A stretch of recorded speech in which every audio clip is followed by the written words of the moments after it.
So if you're watching this video, you are more than likely researching schools or school districts for where you're going to live. You're looking into what is a good school, a bad school, a good school district, and how that applies to you. The resources we're going to cover today are third-party supplied, and they are available nationwide. So if you're outside of the DC area, this video still applies to you. And I'm going to bet one of the resources we're going to cover, 99% of you have never heard of before, so stay tuned. For those of you who don't know me, my name is James Reed, and I'm a luxury real estate agent with TTR Sotheby's International Realty, serving DC, Northern Virginia, as well as the suburbs of Maryland.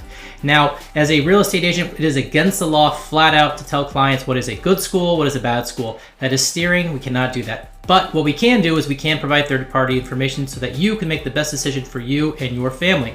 Okay, getting into the resources. Now, we're going to focus on one school that we'll look up because that's the only thing that these places could agree on what was the best in their reviews. But these resources, as I did mention, are available nationwide, so it does apply to outside of just DC, Northern Virginia, and Maryland. But we're going to focus on one school and all of these so that way we can have the same reference point that we're looking across. So the first place we're going to look at is great schools. Now, if you've ever looked on a public MLS like a Zillow, you're going to see the little bubbles in there, and that is going to be the great schools ratings. Now, the great schools has a summary rating of between 1 to a 10. Now, they will cover a variety of factors in that. They've got in their website how they explain their ratings. They have a summary rating, which is, as you see, 1 to 10. Then you'll have a student progress rating, which is their growth inside the school, their academic progress rating, which has to do with how they're testing, college readiness, SAT, ACTs, how they do AP classes, their pass rates for those, equity ratings, and they've got all the data points that they discuss for those, and they also give that a 1 to 10 rating, as well as just regular test scores, any kind of discipline and attendance flags that they also display. So they have all these inputs. This is probably the most well-known resource for this. And then you also have a map view, but the map view is kind of wonky on it for me because it can go outside of your general area that you're looking.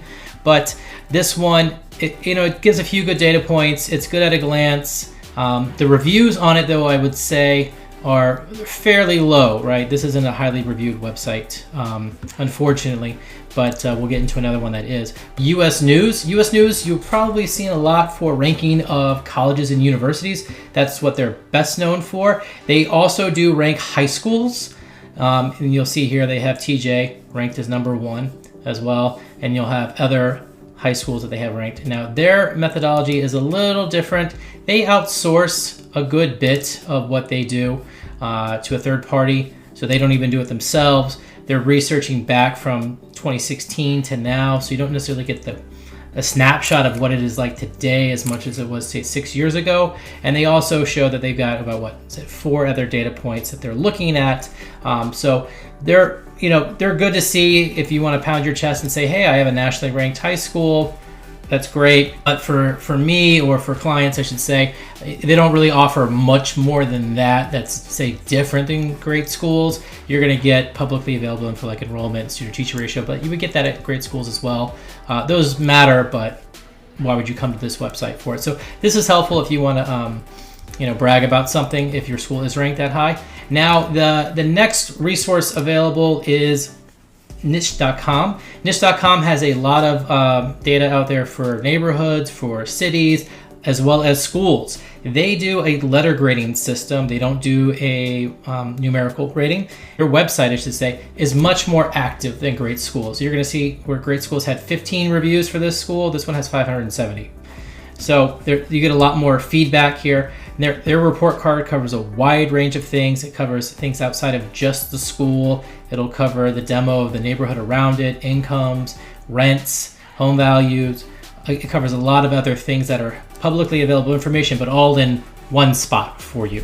And again, student-teacher ratio against the national average. They tell you how much teachers get paid, which is always helpful to know. So there's a lot of information like that, and it gives comparable schools all in one thing. So this has the cleanest look out of all the websites from a user perspective. It's very helpful for that if you're trying to digest it quickly, all in one screen.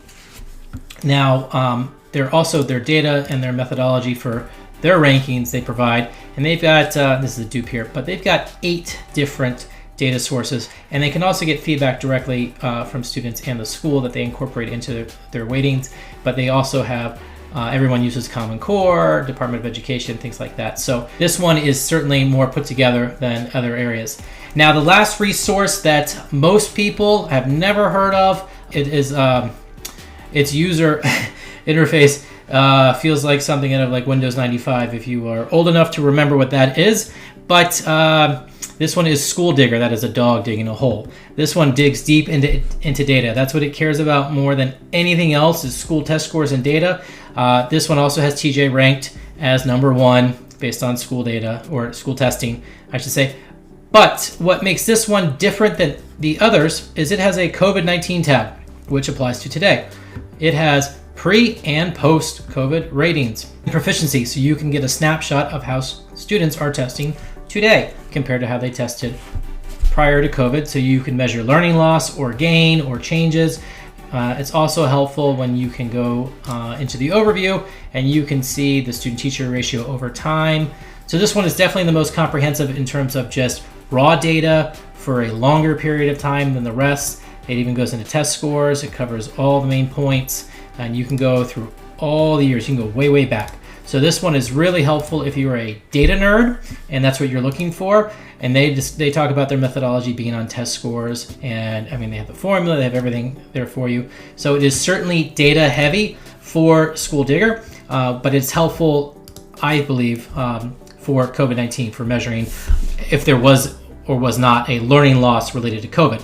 So feel free to comment below if you think I missed anything, if there's another resource that you look up for schools. If you have any questions about schools in general, where they're zoned to, certainly I can provide you with the resources as well.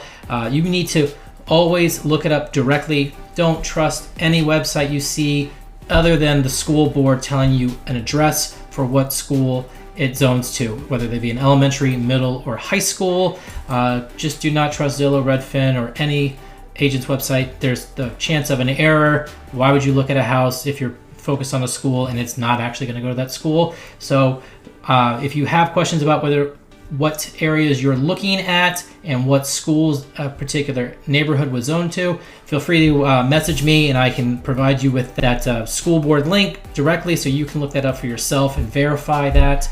But if you have any questions at all, feel free to reach out to me. My contact information is in the description box below. And as always, please like, subscribe, and tap the bell for notifications so that you can be the first to know about the current market in DC and surrounding areas. And until next time, thanks for watching.